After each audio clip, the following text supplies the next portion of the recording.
16 বছরে যে কথাটা হয়েছে, 16 বছর আসলে বুদ্ধিজীবীরা কেনা হয়ে গেছে। হ্যাঁ, বুদ্ধিজীবীরা তো সব থেকে বড় হাতিয়ার। এই আলাপটা আসলে আমি অনেক প্রোগ্রামই করেছি। সেটা হচ্ছে যে যখন ডমিনেন্ট ক্লাস ক্ষমতায় থাকে, সে কিন্তু তার যে মতাদর্শ সেটাই সে চাপিয়ে দেওয়ার চেষ্টা করে, এবং ওই সময় সে কি করে, বুদ্ধিজীবীদের সে কিনে ফেলে। 16 বছরে যে কথাটা হয়েছে, 16 বছর আসলে বুদ্ধিজীবীরা কেনা হয়ে গেছে। আপনি বিশ্ববিদ্যালয়গুলো দেখেন, কয়টা প্রোগ্রামের শিক্ষকরা কথা বলে, কয়জনকে আপনি বলতে পারেন যে হ্যাঁ একে আমি সব ইস্যুতে কথা বলতে দেখেছি। তাদের কি আর বুদ্ধিজীবী তাহলে বলা যায়?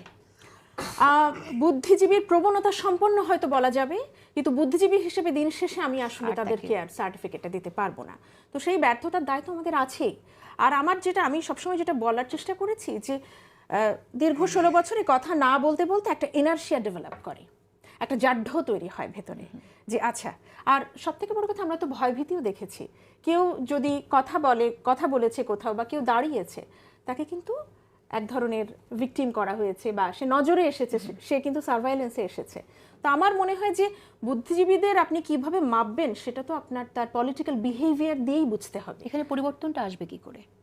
এখানে পরিবর্তন হচ্ছে বুদ্ধিজীবীদের কাজটা আসলে কি, তাদের কাজটা তারা আসলে ফেসিলিটেটর, তারা অ্যাকোমোডেট করবে সবাইকে। সব থেকে বড় কথা, বুদ্ধিজীবীর প্রকৃত গ্রামারের কাজ যদি আপনি আমাকে জিজ্ঞেস করেন, তার কাজ হচ্ছে এক্সক্যাভেটিং দ্য ট্রুথ, সত্যিকে সবসময় খোঁড়া। এখন এই কাজটা খুব রিস্কি। একজন বুদ্ধিজীবীকেও তো আয় করতে হয়, তারও টাকা পয়সা লাগে, তাকে বাজারে যেতে হয়, সংসার চালাতে হয়, তার সাথে সমাজ রাষ্ট্রের স্বার্থ কিন্তু জড়িত।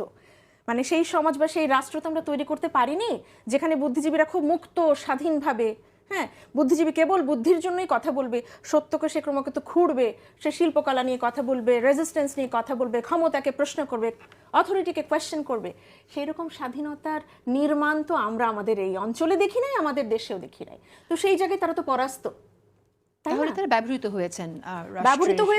তবে একটা ব্যাপার, এই সাহসের সাথে এগোনোর এই দায়টাও বুদ্ধিজীবী হওয়ার সাথে সাথে কাজ করে।